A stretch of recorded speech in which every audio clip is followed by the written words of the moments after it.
Today's meeting is Black Lives Matter, Race, Class and Revolt in the US. Our speaker is going to be Brian Richardson, who is the editor of Unity magazine and also Say It Loud, which is our book here. So Brian is going to speak for about 35 minutes, and then we'll have plenty of time for discussion and contributions, after which Brian will sum up for about 10 or 15 minutes. So I'm going to hand it over to Brian now. Thanks very much, Saba, and good morning, everyone.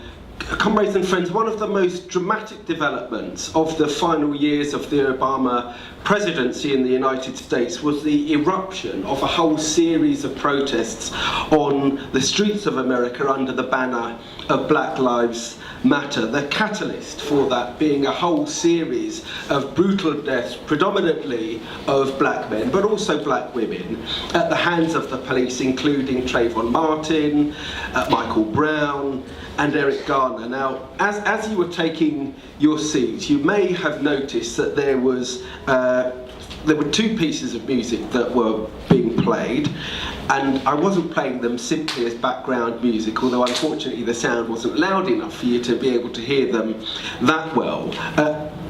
They were playing for a particular reason. The first track that I played is a track by Kendrick Lamar from his award-winning album To Pimp a Butterfly, and it's a song called All Right, which in many ways was the anthem of many of the protests that we saw in America over the last couple of years, in 2015 and 16. The second track that I played was a much older piece of music by an artist called KRS-One. That song was written way back in 1993, and it fits with the piece of film that I was showing you, because that was footage not of a recent act of police brutality, but of the savage beating of Rodney King back in 1991. And it was that arrest and those events that led to the charging of those police officers, not surprisingly their acquittal, despite the clear evidence of the brutality that they meted out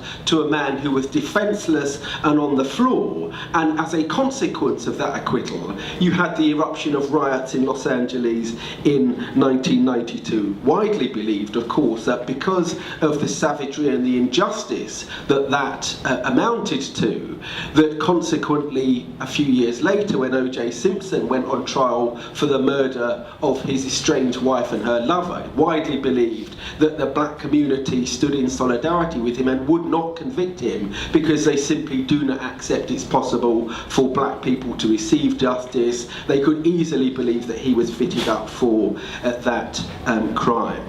And I think KRS-One's track is particularly brilliant, because not least because it captured the events of 1991, but in fact it captures the whole history of police brutality way back to the origins of the United States and its original sin, slavery. And so, I hope you'll bear with me. I will attempt, since you couldn't hear it, I won't attempt to rap it, promise you.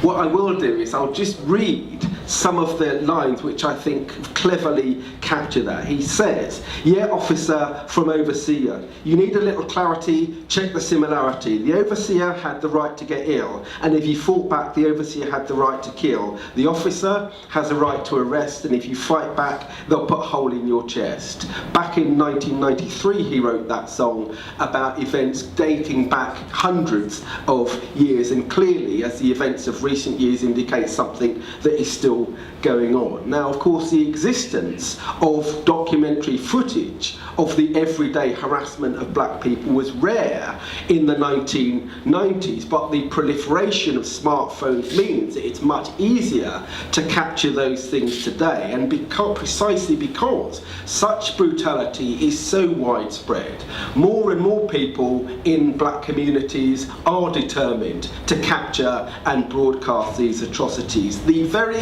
reason why we know that Eric Garner gasped, "I can't breathe," 11 times whilst he was being fatally choked to death in Staten Island in 2014, is because that incident was filmed by a passerby. Similarly, it was an onlooker's camera which captured the fact that just 2 seconds had elapsed between the arrival of police officer Timothy Lehman on the scene and the fatal shooting of Tamir Rice, 12-year-old Tamir Rice, playing with a toy gun in Cleveland in November 2014. Now, any hope that this increased surveillance of the police would lead to them tempering their behaviour is completely misplaced. In response, really, to the growth of Black Lives Matter, papers like the Washington Post and the Guardian have taken to documenting the number of deaths that occur at the hands of the police, and in 2016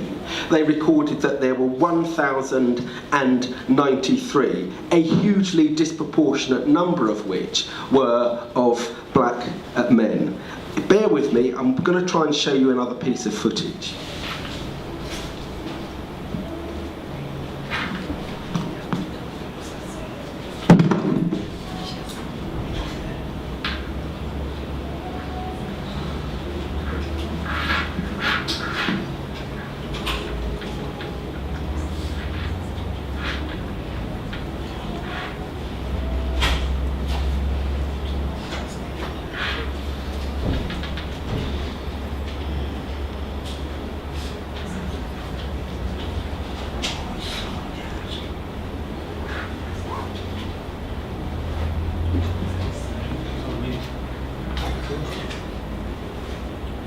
Taking the sound off. Yeah, no, we want the sound off for now.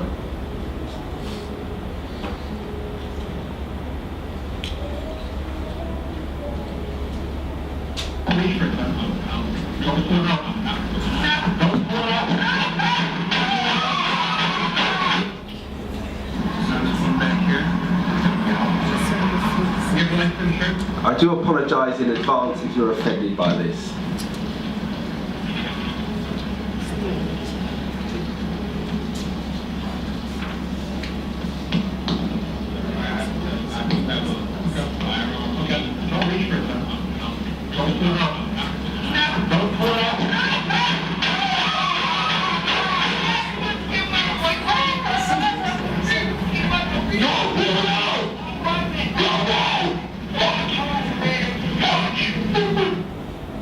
Now, the death of Philando Castile, and that was it, was that was in Minnesota in July of last year, and that was one of the sparks for the round of protests that we saw in the summer of last year. And as you can see, Castile had been ordered to stop for having a broken tail light. He told the police, when he was told to produce his license, he told them that he had a shotgun with him, and therefore he made it clear that he had that, and they told him not to pull it out, and as you can see, fired shots which killed him. The aftermath of that was captured by his partner Diamond Reynolds, who had their 4-year-old daughter in the car with her. She politely said to him, "Please don't say you've just done that, please don't tell me you've just shot at my boyfriend, sir," as her boyfriend lay motionless and dying in the front seat of the car. Last month, that officer, Geronimo Yanez, faced trial for manslaughter. In his testimony, and just from the little bit of footage you saw, you can decide for yourselves whether you think this was the case. He claimed that he was frightened, that he thought he was going to die, and that he had no choice but to engage with Philando Castile in the way that he did. Surprise, surprise, he was found not guilty. Now, there are a number of interesting books about what's going on at the moment. Perhaps the most well written is Keeanga Yamata Taylor's book, From Black Lives Matter to Black Liberation. And what she does, I think, particularly well is capture and highlight the fact that what we've witnessed in the criminal justice system is the tip of the iceberg in terms of what, these events is the tip of the iceberg in terms of the treatment of black people in the criminal justice system and American society more generally. Just to give you a few statistics, America accounts for 5% of the world's population, but 25% of the world's prison population. There are more than 1 million African Americans in prison. A third of black men up to the age of, I think, either 24 or 30 are somehow caught up in the criminal justice system, either in prison, on parole, a waiting sentence or whatever.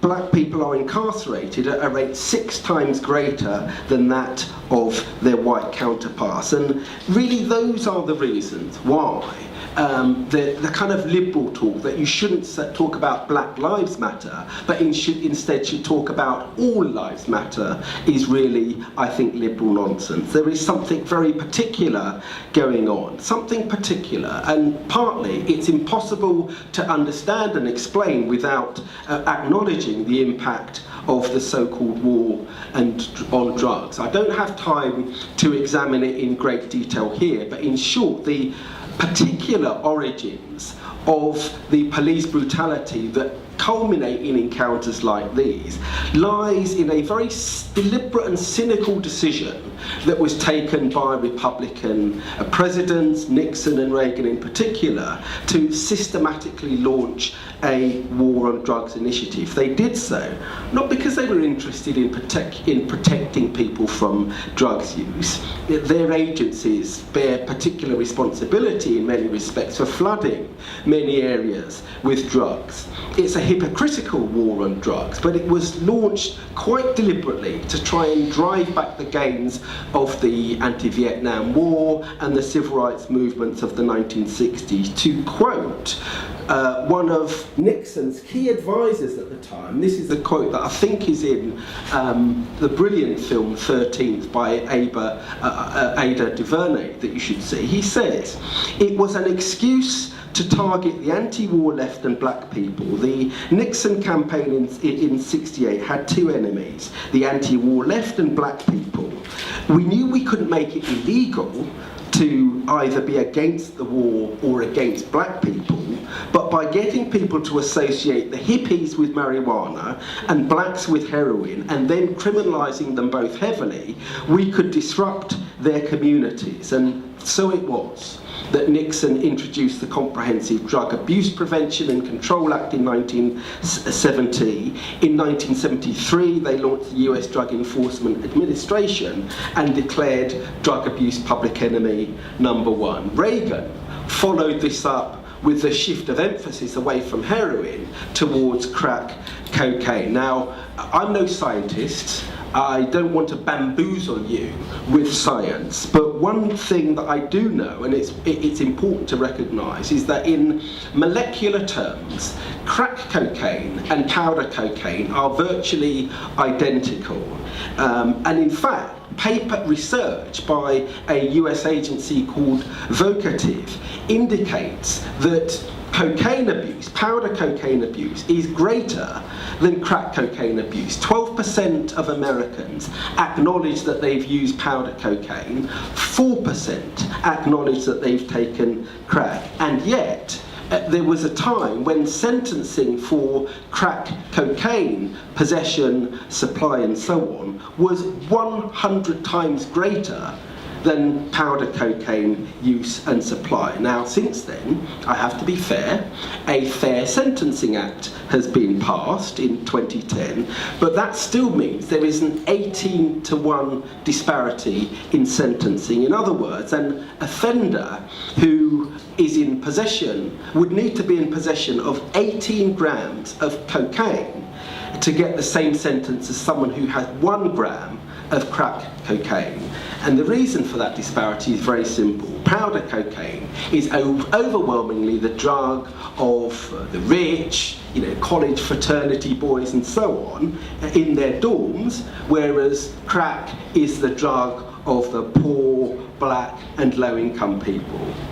And so, that war on drugs is something that virtually every subsequent presidential administration has endorsed and tightened up, giving more and more, stronger equipment to police forces to enforce it and so on. So, in many respects, that war on drugs forms the background to many of the encounters that culminate in these kind of violent arrests and deaths. One of the most influential, one of the best books that really captures this scandal is Michelle Alexander's book. It describes a situation where really, in ghetto areas, black kids automatically, they see the police turning up and they just automatically assume the position up against the wall, arms and legs spread-eagled, expecting to be stopped and frisked. And it's those, of course, kind of violent and intimate intrusions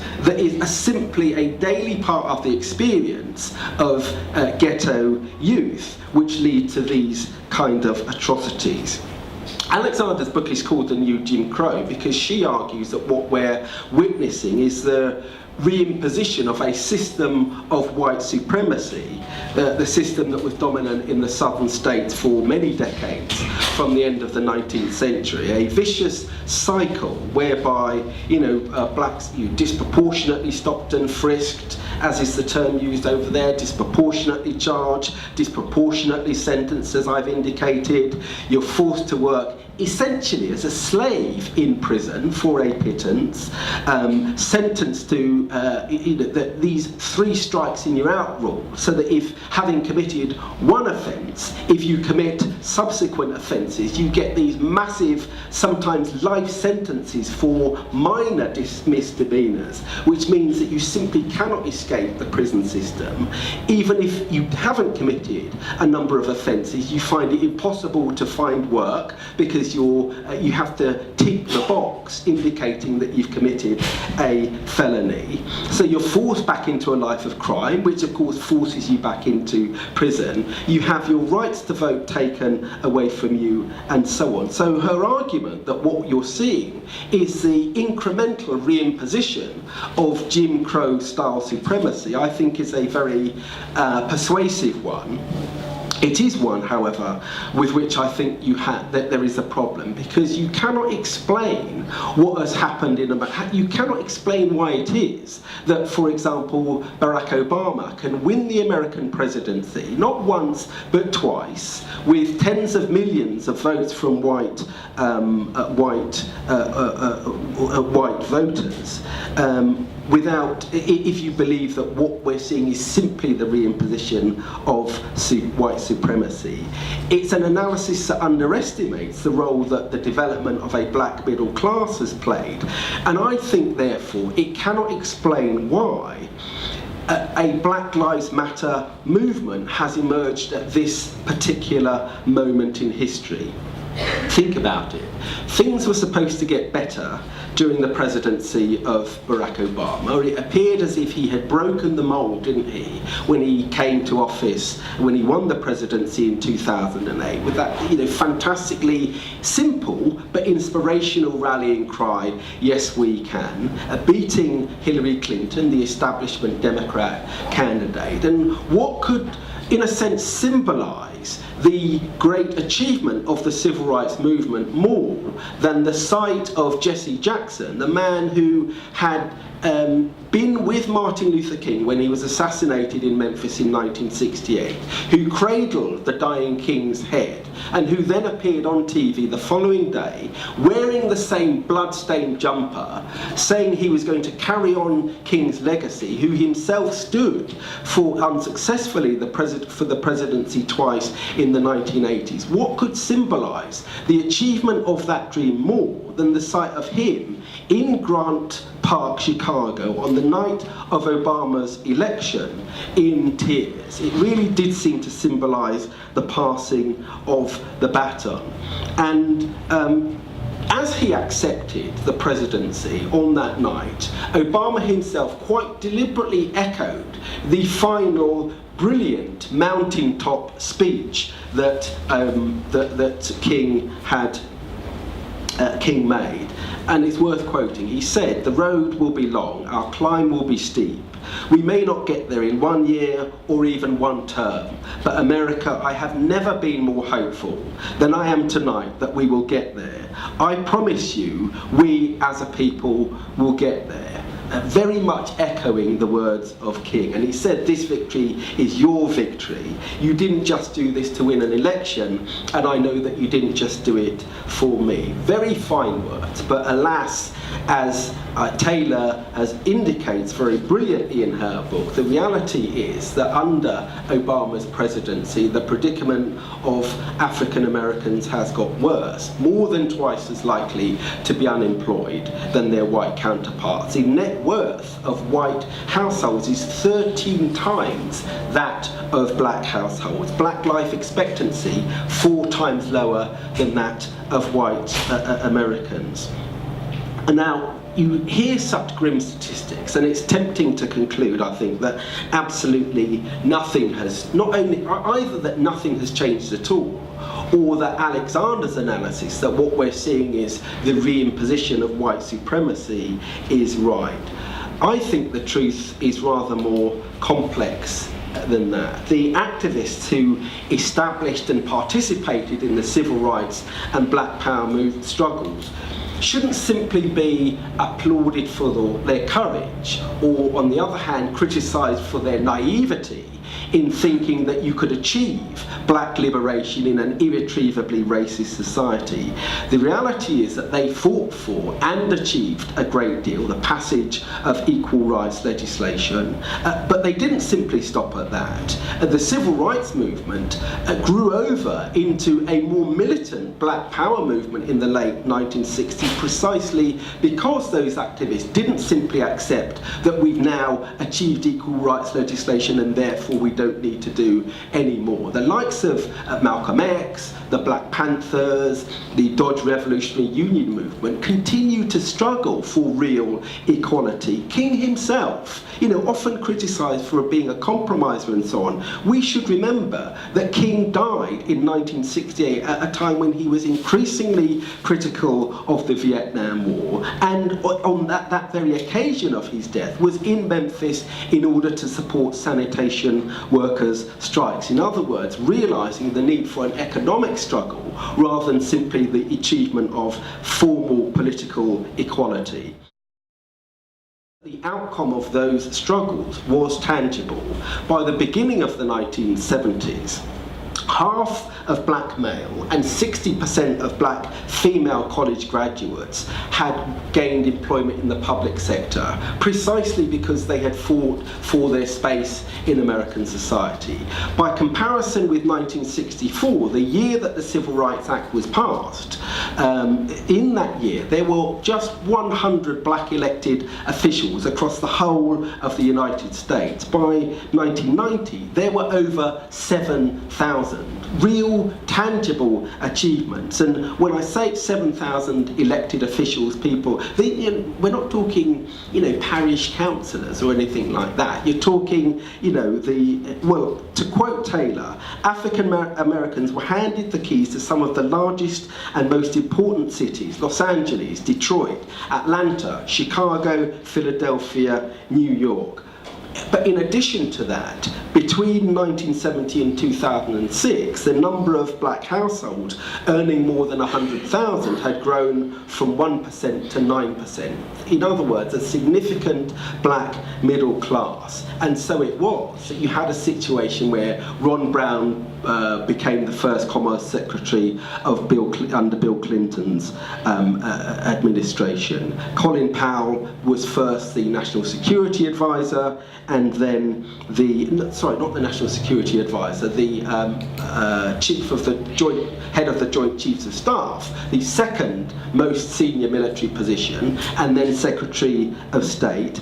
He only served one term because he then handed the baton over to Condoleezza Rice, formerly National Security Advisor, then Secretary of State, and who incidentally, of course, was somebody who went to school with the 4 girls who were massacred in 1964 in the Birmingham church bombing. So in those circumstances, you can't simply describe what has happened as the re-establishment of white supremacy. In a way, the fact that the rallying cry of today's movement is Black Lives Matter speaks volumes for the fact that something more complicated has happened, and in a sense it is an indictment of the idea of simply putting black faces into high places and thinking that that will achieve black liberation. Now, what I don't want you to think is that what I'm saying is that the people who moved into these positions of power and authority deliberately did so in order to betray their black lower class brethren. You know, they did so in order, they believed, to make a difference. They thought that being in those positions they could make a difference. They proved incapable of doing so for a whole number of reasons, not simply their own incompetence. You look at Obama himself, you read his book, The Audacity of Hope, which is subtitled Thoughts on Reclaiming the American Dream. They bought into the idea that there is such a thing as an American dream, and that if you got the right people into the right position, then blacks could have their fair share of it. But interestingly, and this relates to the war on drugs issue, they believed that the kind of people who were touting drugs, who were involved in, petty crime, prostitution and so on, were a scourge on the community, that they were part of the problem that needed to be flushed out. And therefore you can begin to see why it is that this layer of people, as increasingly they became governors or police chiefs or district attorneys, began to see those people as being a problem that needed to be flushed out, and therefore they supported the war on drugs initiatives. They supported the tougher sentences and so on. The kind of moralistic argument goes something like this. How could black people achieve their freedom, their equality, their liberation if they're strung out on drugs, or if they're touting drugs to their fellow citizens, or if they're abusing their own bodies or abusing the bodies of other people through the sex trade and so on. So these people, as they became governors, mayors, district attorneys and so on, supported, encouraged, developed in some senses the tough on-crime policies that culminate in these kinds of atrocities. And so an excellent book that has just come out, which in some senses is a rejoinder to Michelle Alexander's this book, Locking Up Our Own, Crime and Punishment in Black America by James Foreman. He says, he hates the King's speech.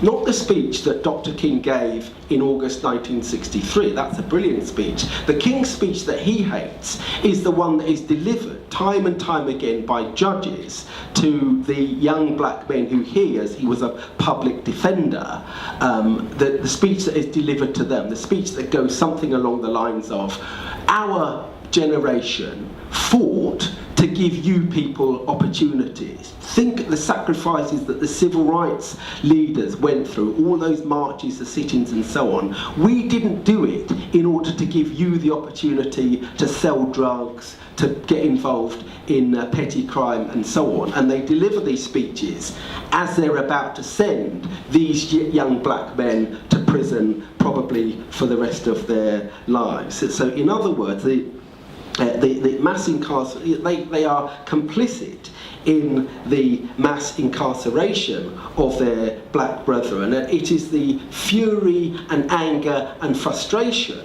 of the people who are at the receiving end of that oppression that I think explains why it is at this particular moment a Black Lives Matter movement has erupted. After 40 odd years of betrayal, increasingly at the hands of their own folk, the people who are supposed to have lifted others as they rose,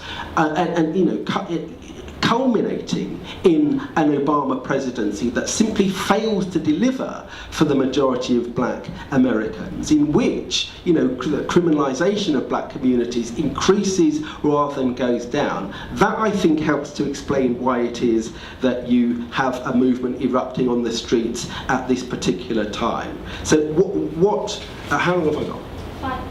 5 minutes. I need to rush.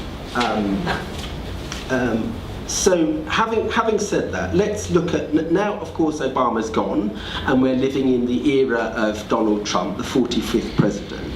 I don't need to tell you that Donald J. Trump is no friend of black communities. Having had no real interest in politics, he came to prominence as a Republican politician, as really the head of the birther movement, arguing that Barack Obama isn't a true-born American and therefore shouldn't really be allowed to be the presidency. And there is no sign that the reasons that catapulted Black Lives Matter into the public consciousness have disappeared. According to the Washington Post, there were 491 fatal shootings in the first 6 months of this year. Does anyone know how many there were in the first 6 months of last year, the last year of Obama's presidency? I don't expect you to. It was 465. So in other words, there have been more in the first 6 months under Trump than the first equivalent 6 months last year. And you look at the politics that the policies that he's tried to introduce in the first 6 months. What are the headline ones? The ban on Muslims entering the United States and the repeal of Obamacare. Now, however timid and inadequate Obamacare's healthcare reforms were, they did provide some measure of healthcare insurance for poor people. The Washington-based Economic Policy Institute estimated that under the proposals that Trump introduced, 30 million Americans, the hugely disproportionate number of blacks you imagine within that figure, 30 million, twice the previous number, would lose their access to healthcare insurance. So all the more reason for black people to renew their efforts to struggle against his presidency. But what has happened? I think in the immediate aftermath of Trump winning the presidency, it was very encouraging to see Black Lives Matter activists playing a prominent role in the development of the women's marches that we saw countering Trump's inauguration. And one of the speakers on those platforms was the legendary activist Angela Davis, and it's worth quoting what she said in her speech. I may need a couple of extra minutes. The next 1,459 days of the Trump administration will be 1,459 days of resistance. Resistance on the ground, resistance in the classrooms, resistance on the job, resistance in our art and music. This is just the beginning. And in the words of the inimitable Ella Baker, we who believe in freedom cannot rest until it comes. We have to have resistance to Islamophobia, to anti-Semitism, to misogyny, to capitalist exploitation. Very fine words indeed. Sadly, I think the reality is that rather than really capturing that spirit and building on that movement, Black Lives Matter seems, at least temporarily, to have gone into decline and to be involved in all sorts of internal wranglings. The great challenge was to turn, if you like, those demonstrations, a Black Lives Matter moment, into a Black Lives Matter movement.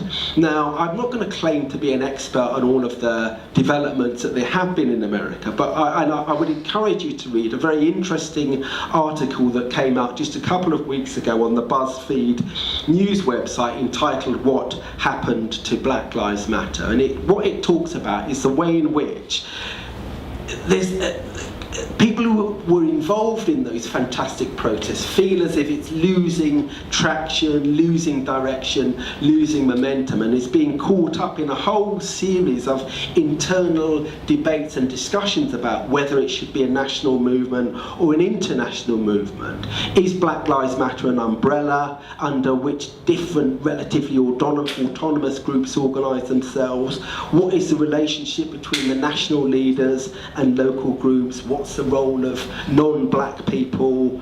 Is it focused on policy? And if so, which policies, which policy makers? How can it influence the democratic debate?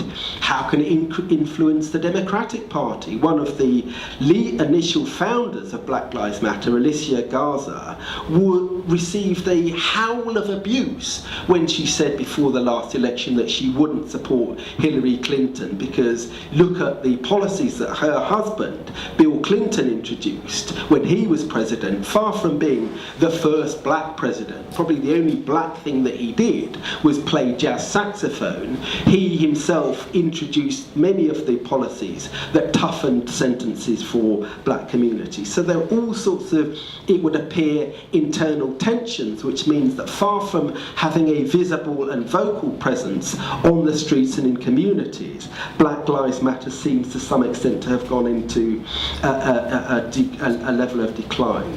How can it be resolved? And I should begin to wind up here.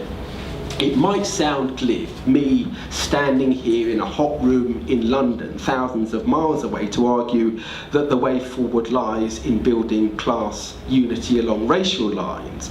In a society as segregated as the United States, such unity is by no means automatic, but it is possible, and it has always been possible from the communist-led struggles in Harlem and Alabama in the early 20th centuries through to the civil rights movement, the Black Power movement. There are moments when you see unity between black and white people, and there is every reason why there should be unity across racial lines. You look at the statistics I mentioned earlier, and yes, disproportionate numbers of black people have been the victims of police assassinations. But last year, 387 white people, 130 Hispanics died as well. According to Taylor in her book, she cites a poll from the Huffington Post which reports that 19 million Americans, white Americans, twice the number of blacks, 19 million white Americans fell below the poverty line over the last 20 years. So every reason, and the healthcare reforms that I mentioned that Trump wants to introduce will be a catastrophe, not just for poor black Americans, but for poor white Americans. So there is every reason why people should unite. Is there any indication that this is happening? And again, I'm not going to pretend to be an expert in these things, nor am I going to suggest that the American working class is some, lean, mean, fighting machine, just, champing at the bit to take on the ruling class. According to, the leading confederation, union confederation, the AFL-CIO, they have 14.6 million members, just 10.7% of the American working class, 10% down from 1983. But that does not mean that US workers are incapable of fighting.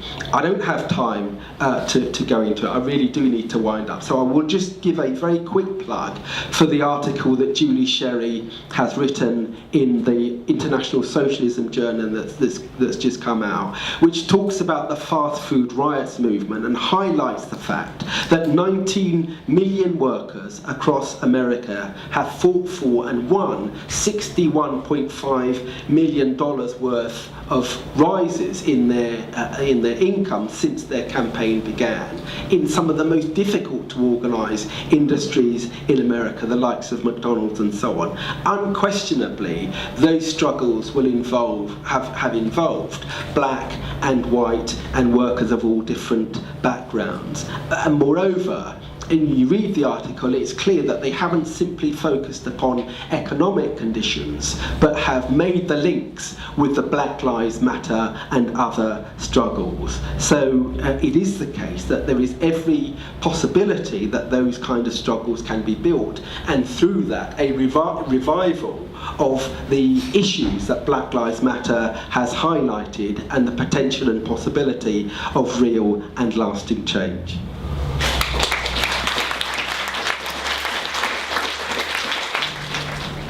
Hi. Now, I wanted to come back to the thing that Brian was talking about what the situation with the people who actually benefited from the civil rights and the Black Power movement is, the new black middle classes that have risen up, and their attitude, which I think is something that shows a lot of the divisions that now exist and why the idea of just black people uniting can be a real problem. Because there is the thing, I suppose it's an attitude that says, we're doing all right, we aren't suffering from racism all the time, so you people, that's the mass of people, the poor people, shouldn't really be complaining about it, and you shouldn't be seeing that this is a problem. And I think this is something that came out with something that President Obama said when he was still in, when he was still president, when he spoke at the commencement for a college, Morehouse College, which was a traditional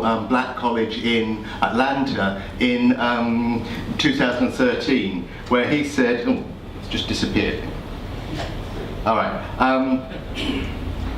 He said in his speech, "We've got no time for excuses. Not because the bitter legacies of slavery and segregation have vanished entirely, they have not.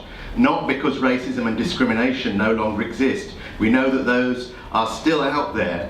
It's just that in today's hyper-connected, hyper-competitive world, with millions of young people from China and India and Brazil, many of whom started with a whole lot less than you all did, all of them entering the global workforce alongside you, nobody is going to give you anything that you have not earned."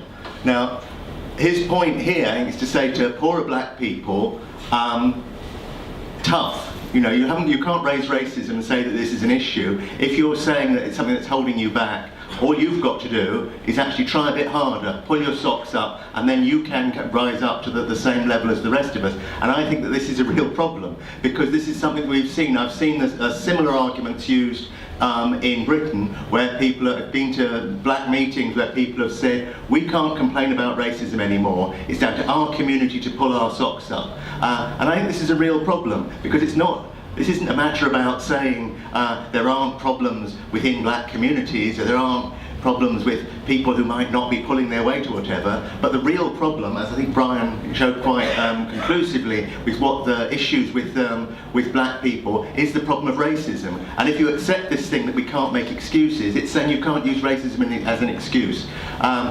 Complaining about racism, saying that black people are held back, is not making excuses, it's complaining about the fact that we live in a racist society and we need to do something about it.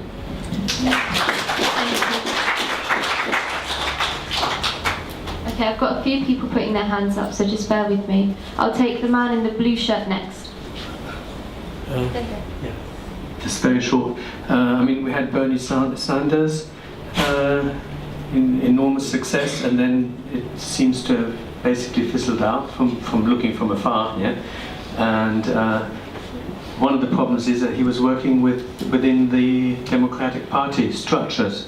So what are the I don't see how this unity is going to really happen without a revolutionary party at its core. And what are the prospects of building such a party, and what are the prospects of comrades here who happen to have contacts in the US of trying to argue for that perspective of a revolutionary party? Okay, thank you. After this man will be the woman, yes, you.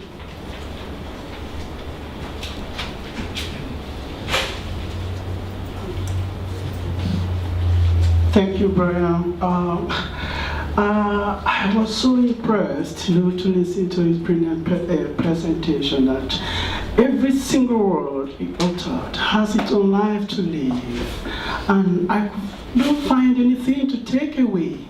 But I will struggle to add something to the last point you made.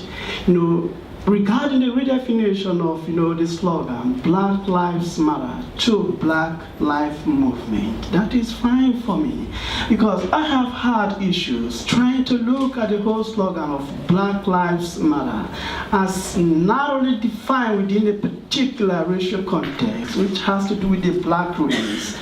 Because I have seen instances where the black people, in what I call black on black violence, okay, they turn on each other, one another, as the case may be.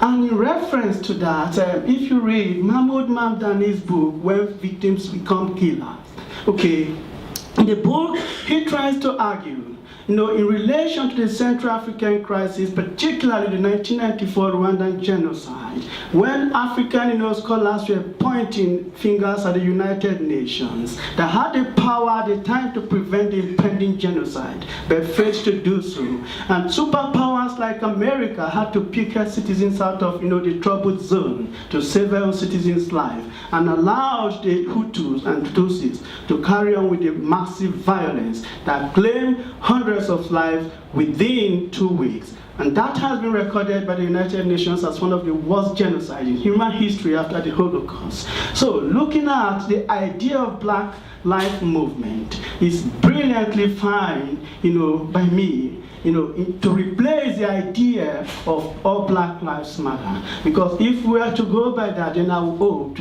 for the concept of universal humanism, that all lives, matter. Thank you very much. I'd like to begin by thanking Brian for a really inspiring and really informative presentation. I looked at the Black Lives Matter movement and was incredibly inspired by that as well. The violence and racism that people have challenged in the richest country in the world, I thought fantastic that people have found their courage and new and innovative ways of challenging, the general accepted view that, there is a problem maybe in some of these communities. Now, I think inspiration is all very well, and I think, yes, there's a debate about where that movement goes, but we're all here because we believe in political ideas and shaping and changing our future. And I think we need to look at, yes, this is inspiring, now what can we do? We've seen really great writers, really great thinkers who've challenged the whole idea about guns in American society, that they've got a settler mentality that has created conditions which means you can criminalise a whole community. Yes, there are problems within those communities, but as socialists, as revolutionaries, we must not fall for the issue of blaming people for their own oppression. My parents come from a West Indian island which is incredibly violent, incredibly brutal. This is a country that does not create and make any guns, but that society was flooded with guns for political reasons in the 70s. Now, I think you've got to look at the poverty, the lack of employment, the lack of opportunity that has created a society in lots of West Indian islands where people see their only choice as going to another nation, going to a developed country in order to help and make their lives better in some way. Now, I think we need to take from the slogan, Black Lives Matter, what we do matters. The way we can show solidarity is by fighting where we are. There are massive deaths in custody in this country, and you will see revolutionary socialist members of the SWP often fighting those campaigns alongside people and supporting them in order to ensure that there is justice, so we can expose what the state has done, what the corrupt and racist police have done. That's what socialists do, and if you aren't members, that's why I would encourage you to join. What we do matters. We're not just here to talk, we're not just here to preach at people about how things are done. We're here for activity, we're here to make change, and we can do that. We're the people that have got the arguments that can challenge the guns in American society. Where is that violence coming from? This violence is systematic, this violence and racism is used to divide us, and it's used to control us. It's no coincidence that in one of the most racist societies in the world, when I spoke to my American cousins, they talked about how in the 30, 40 years they've been in America, how real wages for them and the people they know have fallen, so that people are earning minimum wage, if that, when 30, 40 years ago they were earning more money. That's the kind of conditions that create this violence, that mean you have to talk about your humanity. Our humanity means we have to show solidarity, we have to fight where we are, we have to hope and try and inspire people across the world with what we do here as well. Okay, I'll take you this one here, and then Wayman.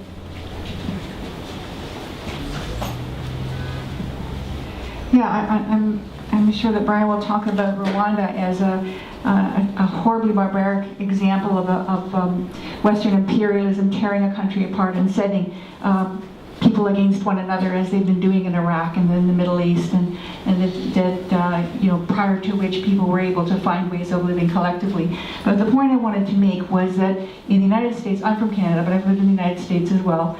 The root of contemporary racism is residential segregation. Black people cannot buy houses in white areas. The real estate agents won't sell them, the banks won't lend them the money. They are forced to live in segregated, racially segregated areas where the quality of the schools is based on the income of the people. So the schools are definitely inferior. They lack textbooks, many teachers won't teach there because it's so depressing. The kids are treated from day one as if they have no future, that the best they can do is work at McDonald's. In fact, from the moment a black child is born in the United States, first of all, they have a higher child and maternal mortality rate. They're more likely to be born premature because their mothers live with the constant assault of racism. Even in the professional class, they are more likely to have complications around birth. And then from every moment afterwards, where they live, where they go to school, where they work, is they're clearly second-class citizens, clearly treated as they don't matter. And to say that Black Lives Matter is a direct challenge to that system of lack of worthiness of black people or immigrants or people who are not considered, white, middle, upper class. So I think it's really important. I mean, it is in the workplace. It is in the low-wage working class fight for dignity that I think that we're going to see that interracial class solidarity, and and not to mention the historic roots of racism, where the black GIs coming back from the war did not get the benefits. We're not allowed to partake of the benefits for all kinds of systemic reasons that the white GIs got, the university educations, the housing and so forth. And then in the last recession, wiped out whatever little bit of equity that black families had managed to achieve, set them right back, so that they've never been allowed to get ahead. And that's important for the ruling class of the United States because that's a source of tremendous wealth, not only in their exploitation as workers, but in the vast expanding prison slave population that works for nothing.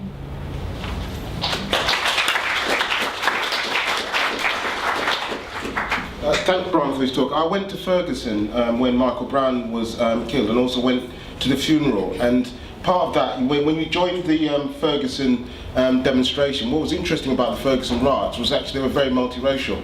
It was true that it was led by black people, but Hispanic people were on there, white people were on there, and it reflected what was going on. But I never trusted Obama from the day he came in, and I'll tell you why. In 2000, I went to a rally in America where he stood against a guy called Bobby Rush, who was a former Black Panther in America, and his speech was, we've got to move from protesting into being a position of power, and he attacked the civil rights movement and what it stood for. And part of that contradiction has always been, there's an argument about black leadership about how do you get on. Actually, the neoliberal acceptance is part of the reason why they've brought off whole layers of people in order to do that. But something else is changing in America. They don't deliver. Just as much as they don't deliver here, they don't deliver there. There's been, of the deaths that are in custody, of the people that have been murdered, not one single police officer has gone to jail, even though it's been clearly open murder. And it causes a contradiction in the American state. Actually, it causes a contradiction here. I find it amazing that Edison was murdered by 6 police officers inside Stratford, and when in Finsbury Park, when 600 people grab hold of someone, they take him alive.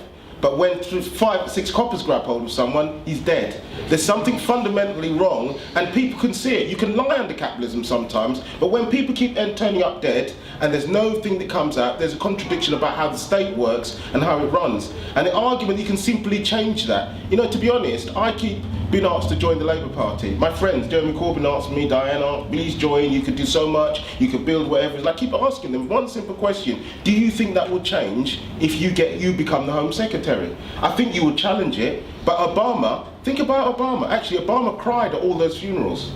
But actually, the Commander-in-Chief could not stop the American police force from killing people, even though it was wrongful. And that's part of the question about how do you actually get real change. I think America is on the verge of an explosion. People look at Trump, but Trump's a reflection of that. Trump's speeches have been, it reflects some of the changes that's happened to the white working class. Wages have been cut down to the lowest they've been. In fact, American workers are working harder than they've ever worked.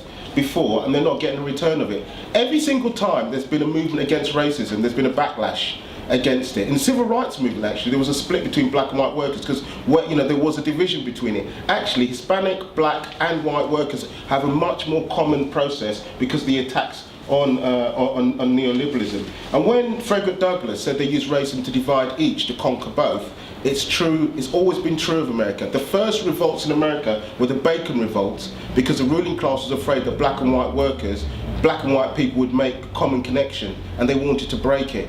There's a tradition that runs there from the CIO all the way through to the 30s, to the civil rights movement. It's a tradition that we can build on. There's a gulf of politics.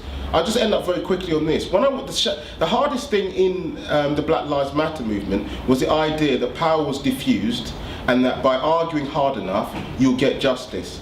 That's actually not true. And we argued in the meeting, actually, the power in society is concentrated in the state. The only way to break the state is if people came together and broke it and fought for a better society that broke away from racism. This has been the stumbling block for the black movement, for the Black Panthers, for all the civil rights movement. It's always been the question of how you link class and race together and why you have to fight for an alternative. I think there's a potential to that because that's becoming much more commonplace. I'm going to shut up now. Thanks.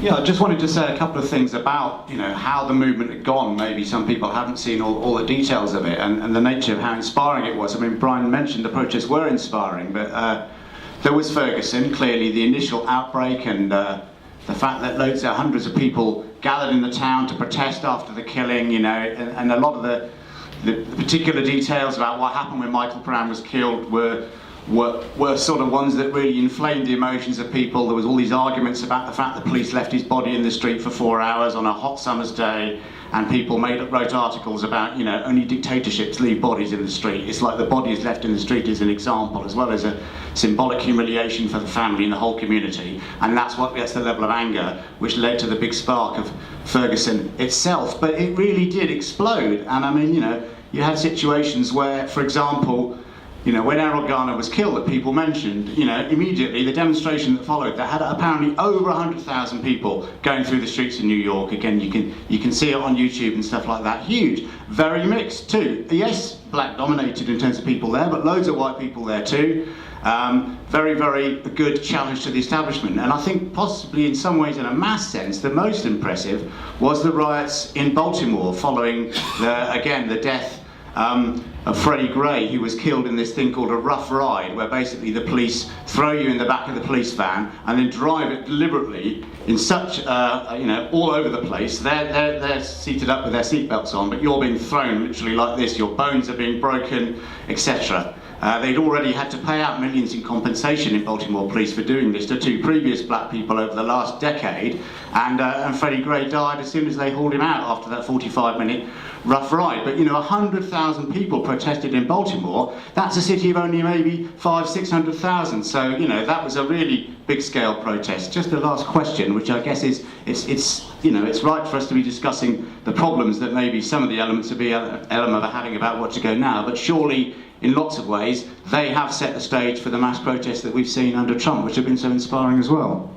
I want to come back on the speaker and contributor who said, where's the upsurge around Bernie Sanders gone, and what's our role actually in influencing, if we can, the American left. I think the issue about whether we can get a movement that is class-based and is actually going to challenge the means of production and actually strengthen and use our muscle as an industrial way is a really, really important one. And what we seem to have seen in the US and other places is that the upsurge of activity around the Occupy movement, around a number of other street-based movements, in America there's been a whole range of things, from women's movements on campuses, Black Lives Matter movement and so forth, which has been un-party political and suspicious of party and organisation, has actually ended up sort of, on one analysis, being pushed towards the democratic structures of left reformism and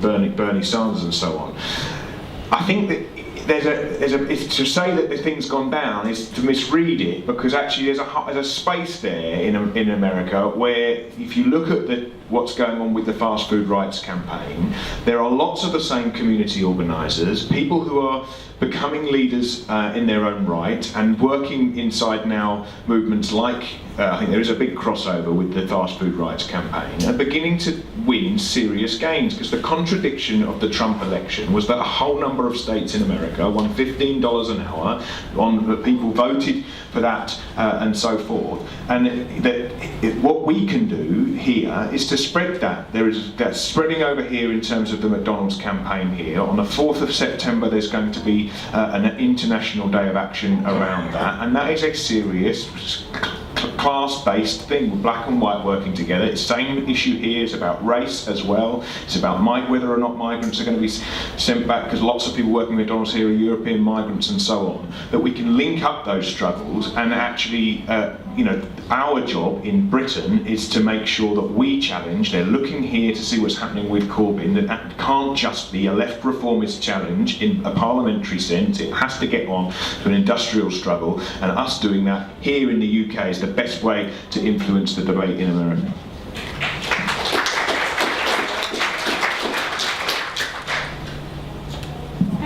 Yeah, I think I just want to speak about the links between different organisations in terms of the Black Lives Matter movement in Ferguson. I'm not sure if it was Ferguson, but people linked up with people in Palestine and made a connection between police violence and how the states would use violence against them to oppress. And you also see that in terms of the Black Panther movement, how they linked up with the LGBT community. It shows a sense of solidarity. When there's a mass movement, people show solidarity to other groups and understand that it's the state against them and not them against each other, the division. And I think people speak about, in order for racism to be to get over it, we have to have blackface in high places. But then in Africa, a continent full of black faces in high places, it's like it doesn't necessarily, it's not going to change anything. People have to have that class analysis and understand that the sense of unity is going to be much stronger. But I had something else I completely forgot. But I think Marx spoke about racism in terms of the English proletariat and the Irish proletariat, and you clearly saw that with in South America, the southern part of America, when the blacks and whites were kind of against each other. They both had a lower wage compared to those in North America, the blacks and white that were working together trade unions. It shows that if you work together in a sense of class and unity, regardless of your colour or your skin, and you can fight against the state and make sure that your way of living is better, and you're not divided and turned against each other for unnecessary reasons. Thanks, Sabra, and thanks, comrades, for I think an excellent discussion. I'm glad that someone raised the question of Bernie Sanders, because of course the huge upsurge of enthusiasm for Bernie Sanders' presidential campaign last year was the other great thing that we saw alongside the Black Lives Matter protests. And the fact that someone who called himself a socialist, whatever kind of contradictions there are in Bernie Sanders' politics, the fact that hundreds of thousands, perhaps millions of people rallied to his idea is, I think, another indication that ordinary people who have suffered under neoliberalism for decades are looking for an alternative and can be part of a radical and exciting alternative. And of course, there are some commentators who say that had Sanders been the presidential candidate, the Democrats moved everything that they could to prevent him being the candidate and ensured that Hillary Clinton was the candidate. That had Sanders been the presidential campaign, then he may well have beaten Donald Trump. And what an exciting possibility that would have been. And it's right, as Tom and others have said, that the networks that were involved in Sanders' campaign, that have been involved in Black Lives Matter, haven't simply gone away. And I really would urge, Julie's, it's a very short article, but the fact that it does talk about the fast food riots, and it does talk about how the people who were involved in the fast food riots campaign have explicitly associated their struggle for better pay with the wider struggles to end racism and to end other forms of oppression is hugely important. It is important to acknowledge that the leaders of the Black Lives Matter movement, at least two of the three main founding organisers of that, identify themselves as being queer women. They have a background themselves in community campaigns and politics, and therefore they encouraged that wave of protest, that magnificent wave of protest. Hundreds of thousands of people in cities across America that completely outflanked Trump's inauguration at the beginning of January. Those movements haven't simply gone away. The challenge is to turn those networks into a fighting movement, and crucially, of course, to break the links that there still are between the likes of Sanders and the Democratic Party, and the idea that the way forward is trying to enter into a system in which the main parties, the Republicans and Democrats, are essentially Tweedledee and Tweedledum. In that context, therefore, it was good to see Bernie Sanders has just got a book out. He's been touring that book around. I know that he came to London and spoke at Brixton Academy, just where I live in South London. It was a packed meeting, during which he said that he was excited at the success of Jeremy Corbyn and looks forward to coming back to Britain when Jeremy Corbyn's the Prime Minister. And so there are interesting links that can be made there. I want to finish where I think Theresa rightly talked about what can we do in this country, because the purpose of meetings like this, the purpose of Marxism, isn't simply to commentate on things that are happening afar, but to talk about what we can do to build struggles and solidarity here. And in that context, it's important that we don't simply lecture America about the shortcomings of their movement and what they need to do, but we talk about what we need to do in this country as well. And therefore, it isn't the case that deaths in custody happen on the same scale is in America. It'd be ridiculous to say that, but deaths in custody certainly do happen in this country. We know the names: Joy Gardner, Cherry Gross, Cynthia Jarrett, Roger Sylvester, Smiley Culture, Mark Duggan, and Wayman mentioned right at the end of his contribution the most recent example. Just a couple of weeks ago, Edson DaCosta, whose relatives came and spoke at our opening rally on Thursday night, talked about how he died at the hands of the police in Forest Gate just a couple of weeks ago. I believe they're here again today. Damian Atkinson, once a famous professional footballer, the fact that he was a famous professional footballer didn't stop him being tasered to death by the police in the West Midlands last year. And of course there are wide issues of institutional racism that are raised, disproportionate levels of stops and search, educational exclusion, criminalisation, incarceration and so on. All of those things happen here and are injustices that we should fight against. And it's for that reason that I was very proud to participate in the Black Lives Matter protests that occurred in this country last year, in London, in Liverpool, in Manchester, and so on. And those were protests not simply as acts of solidarity, copycat demonstrations because of what happened in America. It was clear from the speeches that were delivered on those demonstrations and the reception that those speeches received on those demonstrations that people are clear that atrocities and injustices occur in this country as well, and that they are injustices and atrocities that we have to fight against. And the thing that inspired me as much as anything else was the fact that those protests, both in America and the protests here, weren't simply black people demonstrations, but were united demonstrations, black and white, overwhelmingly young people marching together, and marching together with a real and clear understanding of the injustices that occur as well. And I know it's a little thing, but it's a little thing that I think that mattered so much. I remember one Sunday as we marched spontaneously down Oxford Street, just down the road from here, one of the main shopping streets in central London, stopping the traffic, preventing the buses from moving.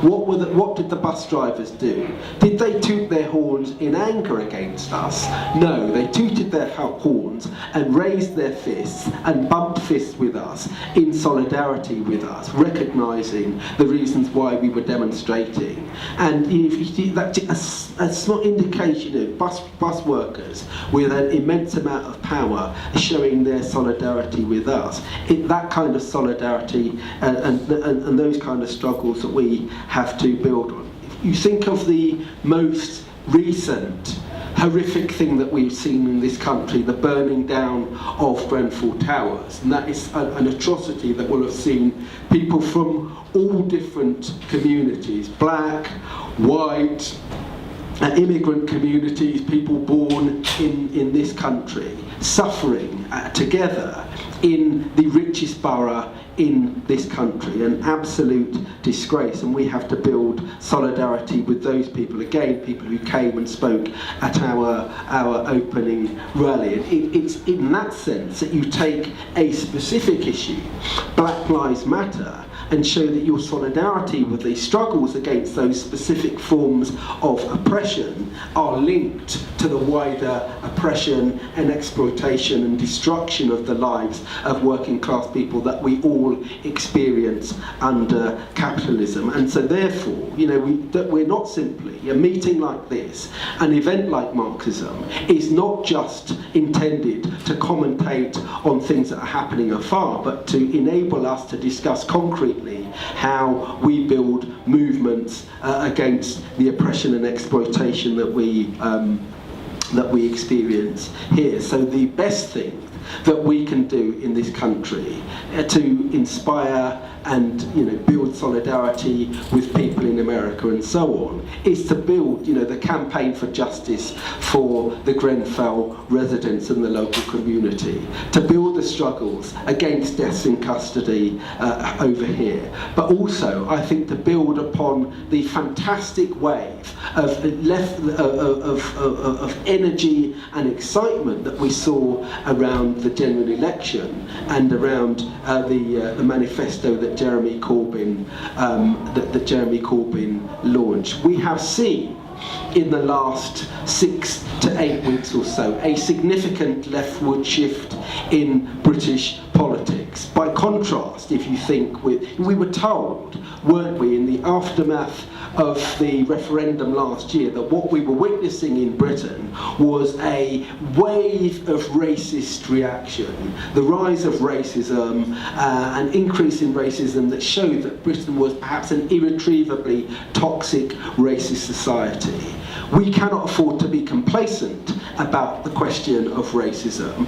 I was in Stratford just on Tuesday, partly in solidarity with the victims of the deaths in custody, but partly also on a vigil against the horrific acid attacks upon a young Muslim couple, and we've seen attacks on mosques, the attack on Finsbury Park Mosque, and violent attacks on Muslim women and so on. We've seen the very dangerous prospect of a revival of racism through the march that was organised by this newly formed group, the Football Lads Alliance, just a couple of weeks ago. Thousands of people marching in London on a demonstration at which I'm sure not all of the people on that demonstration were racist, but certainly the leaders of that demonstration and the people who spoke at that demonstration were saying explicitly racist and Islamophobic things. Those are dangerous currents. They're an indication of the divisions that exist